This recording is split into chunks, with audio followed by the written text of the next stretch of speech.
एक नवाब साहब थे। नवाब साहब जाटों के इलाके से, झज्जर से 11 मील दूर एक गांव है दुजाना, झज्जर नाम आपने सुना होगा, दुजाना, वहां से नवाब साहब निकल रहे थे।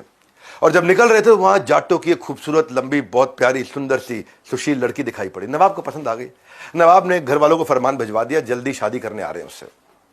अब जो बाप था बेचारा लड़की का बहुत परेशान हो गया, पंचायत के पास गया, जाटों की पंचायत, उनके पास गया, कह रहे नवाब ने फरमान सुना दिया, मेरी बेटी ले जाएगा।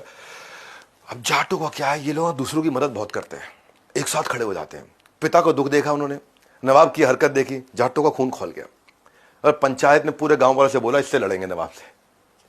सारी बिरादरी के लोगों ने मना कर दिया, पर जाटों ने डिसाइड किया लड़ेंगे, लड़ेंगे तो लड़ेंगे। छोटा सा गांव, सारे जाट इकट्ठे हो गए। अत्याचार और भय के विरुद्ध हरियाणा ने हमेशा छेड़ा है भयंकर युद्ध। इनकी आदत है इस प्रकार के। नवाब ने के पास खबर पहुंच गई कि जाटों ने बगावत कर दी है, तो नवाब ने ना पूरी तोप और बंदूकों से लैस 40,000 लोगों की फुल्ली ट्रेंड शाही फौज के साथ में अटैक कर दिया गांव पे।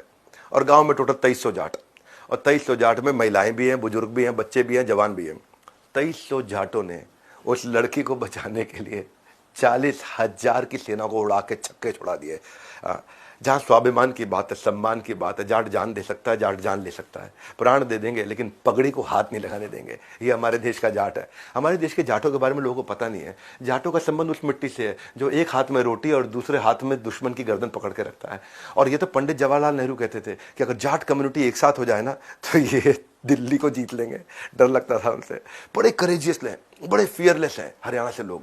जो लेफ्टिनेंट कर्नल होशियार सिंह थे सोनीपत से, उनको परमवीर चक्र मिला था। राव तुलाराम थे, रेवोल्यूशनरी लीडर थे, 1857 की लड़ाई में उनके ऊपर बहुत नाम है उनका। जनरल दलबीर सुहाग, ये चीफ ऑफ आर्मी स्टाफ रहे, यानी कि आर्मी के सबसे highest ranking officer Indian army के, ये झज्जर से थे।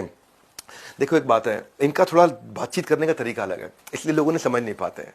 ये थोड़ी सीधी बात करते हैं, कोई बकवास नहीं करते हैं, एकदम सीधी, किसी के बापू से नहीं डरते हैं। ये बात कहेंगे खरी, बेशक लग जावे बुरी। हाँ, तो इनका क्या सिंपल स्ट्रेट फॉरवर्ड है। ये प्रिटेंड नहीं कर पाते बस। जैसे आप दिल्ली में आओ लोगों से, तो अगर कोई आप बोलो यार चलेगा घूमने के लिए, तो अब बोले मेरी बुआ की लड़की बीमार है, बड़ा आराम से बात करेगा, समझाएगा, और ऐसे बोलेगा कि भाई नहीं, सामने वाले को बुरा भी ना लगे। लेकिन इसका क्या, जिसने करी शर्म वाह क्या फूटे करम, तो they don't beat around the bush. ये बड़े स्ट्रेट है।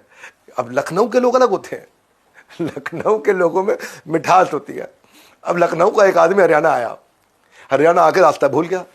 अब वो हम आप ऐसे करके बात करते हैं। वो जाट को बोला भाई साहब क्या मैं आपको एक तकलीफ दे सकता हूँ?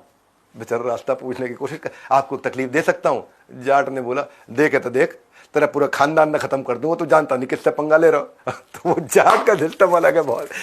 ये मतलब बड़े स्ट्रेट फॉरवर्ड है। दिल्ली की एक पत्नी जो है ना, और पत्नी दिल्ली की है, अब पति जो है वो हरियाणवी है। उसने पूछा क्या ऑफिस से आ रहे हो क्या?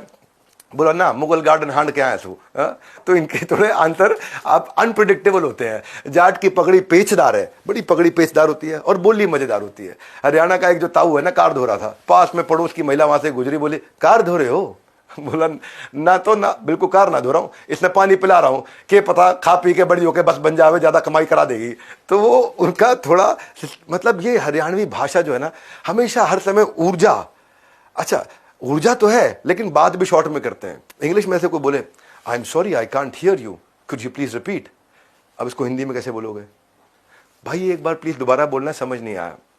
अब हरियाणवी को समझ नहीं आता, क्या बोलेगा है, तो शॉर्ट में निपटा देगा बात को। लेकिन I don't know, I can't speak like them but they are so sweet अपने आप में। अब देखो ना, यही सही यूट्यूबर कैरी मिनाटी निकले, एशिया के सबसे बड़े इंडिविजुअल सब्सक्राइबर है। इंग्लिश यादव हरियाणा से आता है। तो ये लोग ना इतने लाउड होते हैं, इतने अमेजिंग होते हैं कि इतना लोगों को बाद में